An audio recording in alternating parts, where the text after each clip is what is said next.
hotspots for celebrities and rich people. Eventually a famous mobster started to conduct a shady business at the hotel and even invested in it. Afterward, the owner's wife was found dead and he went missing. This caused the hotel to close its doors. When the mobster died too, his fortune disappeared. A few months ago, Amanda desperately crawled on the floor of a dark corridor to try to get away.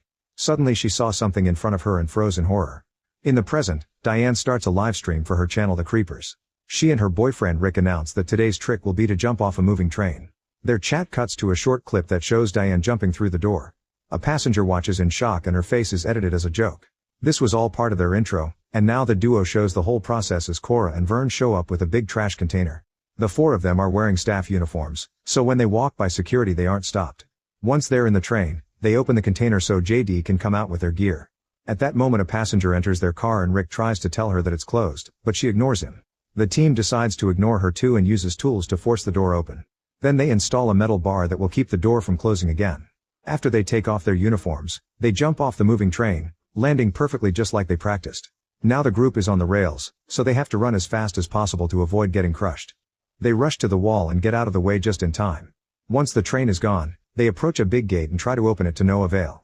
Cora jumps to start climbing the gate and wall, using her body cam to record the process. She opens a vent and crosses it to reach the other side, where she can open the gate for her friends. The group explores a corridor and admires the graffiti that decorates every inch of the walls. At the end of the corridor they find a graffiti by the famous artist Basquiat.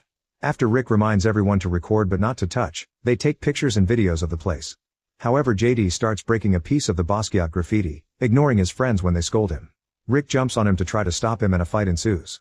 Once Vern pulls them apart, Rick kicks JD out of the team. JD says he'd rather be rich than a nobody and leaves with the graffiti piece. Minutes later the group hears the guards coming. They immediately start running down the tunnel and manage to escape without getting caught. The next day, Diane checks the uploaded video and sees it only got 82 views. The team is frustrated because they don't know what else to do to get views, so Rick reveals he has a surprise. He's acquired the blueprints of the Paragon Hotel because he's heard that the mobster's money is still hidden there. Many people have tried to enter the abandoned building to search for that money, but none of them ever returned. The legend says evil lives there and doesn't like visitors. The group is excited about the idea of finding the money, but Rick reminds them of their rule: they only document. Then Diane takes off her hat to reveal her new hair color. Rick is left in shock, which disappoints her. At that moment they get a notification and discover that JD has joined a new team. He shows off the stolen wall piece in a video and insults the creepers. His new friends are playing Russian roulette, so Rick calls them psychos. While the others aren't watching, Diane posts that they'll be going to the Paragon. The following night, Vern, Cora, and Rick are in a motel with their gear, but they haven't heard from Diane. At that moment someone knocks on the door and Rick opens it to find Frank, who works for the Vice News outlet. Cora explains that he contacted her and she invited him to come with them. Then Diane finally arrives, so Frank explains himself. He wants to watch the group crack the Paragon and publish the story. He knows about their plan from Diane's post, and the group gets angry at her for ruining the surprise. Rick thinks it's a bad idea, and Vern believes Frank is an undercover cop. However, Diane likes the idea because it may bring the views they need, so they're bringing Frank along. The group leaves the motel, but when they get to their van, they realize they forgot to bring an extra diesel. Frank offers to take them in his car, so everyone ends up squished in the back. After a long drive on the beach, they reach a gate and use a tool to cut the lock. Vern notices that a storm's coming, so Rick says they need to be out of the tunnels before the rain comes. They can't use doors or windows because they've been sealed.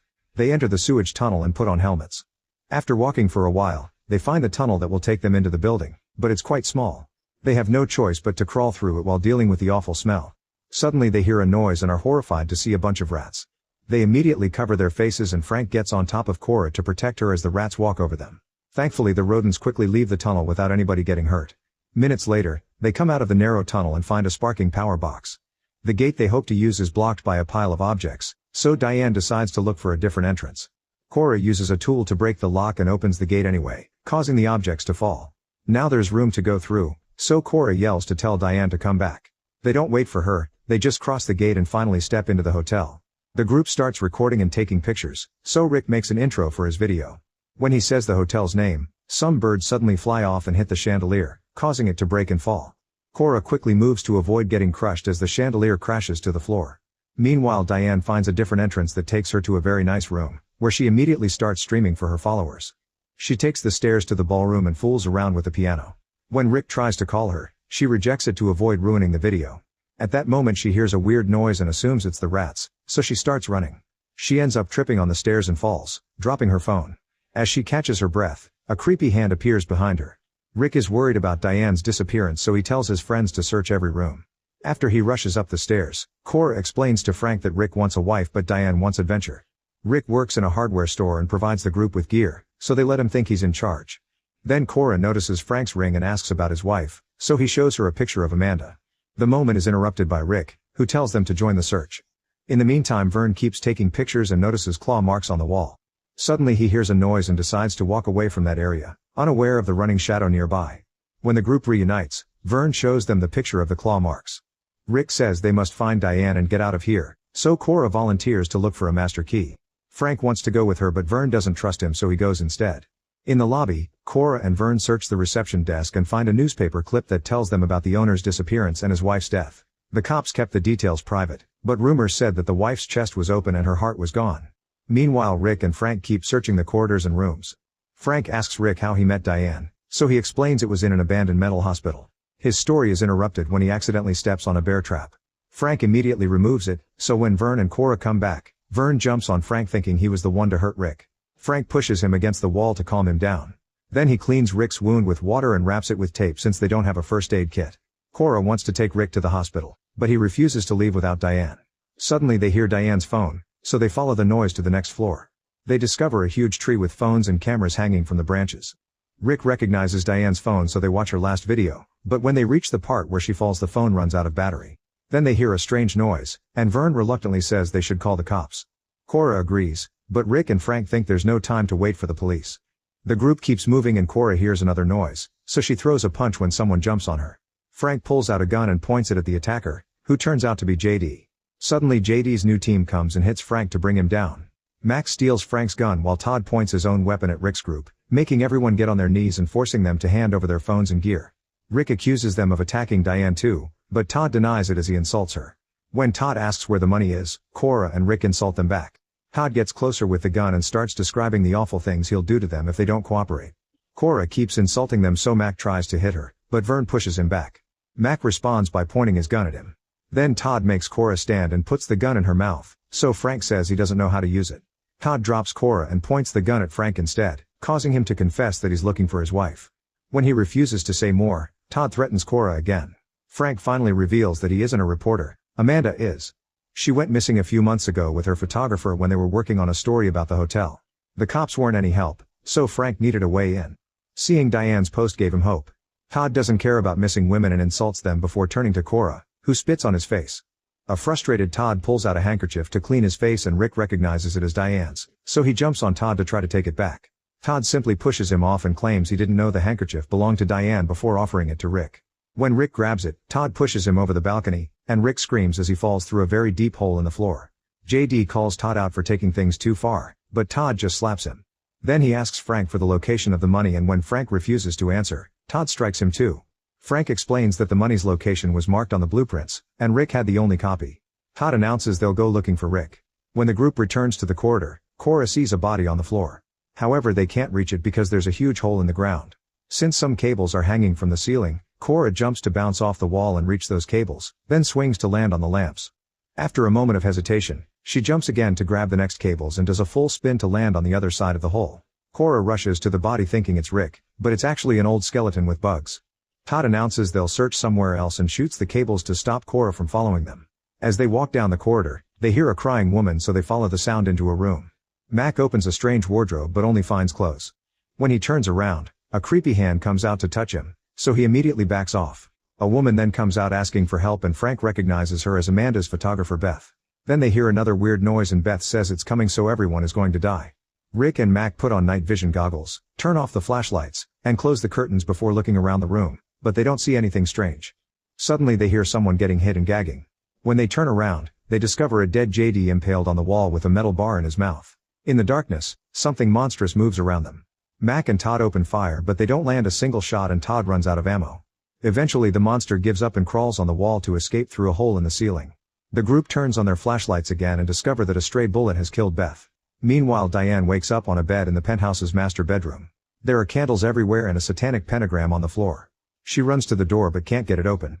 At the same time, Cora hears a door being pushed and follows the noise into a very plain room, where the door closes behind her. She's startled by something touching her ankle, only to find Rick hiding under the bed. More strange noises echo in the room, so Cora runs to hide in the closet and Rick stays under the bed. The monster comes in and Cora notices that it looks like a very pale human. It opens the closet and looks inside, but Cora is hanging on the ceiling. When it finally looks up, Rick hits it from behind with a piece of wood. The monster grabs Rick by the neck and Cora takes the chance to run away as Rick is thrown across the room. Soon Cora reaches the elevator and presses all the buttons but it won't work. The monster reaches through the bars to grab her arm, so Cora struggles to free herself and steps out of reach. Then she pushes a lever to activate the power and now the elevator finally moves. On the next floor, Cora runs through a corridor and tries some doors until she finds an open one. In this room she discovers the security cameras, which show Amanda on a chair and Diane in the master bedroom. Cora then notices a pile of VHS tapes and notices one with weird symbols on its label. She plays it on a TV and several minutes of static are followed by a human-shaped shadow. A creepy voice says that a powerful secret was shared with him to become more than a foolish man. This changes to a recording of the murder of the owner's wife and the murderer ripping her heart out. At the same time, Diane looks around until she discovers a book called His Dark Majesty. A dedication from the mobster to the owner's wife says that this book can give her great power but also great pain. The book's text talks about a ritual to channel the forbidden power of shadow alchemy, using words like satanic and ungodly. Illustrations show a terrifying monster eating people and a human transforming into a creature. Another drawing shows the creature eating a person's heart. Both the book and the recording explain that by eating a mortal's sacred heart, the chosen one will be gifted with supernatural strength.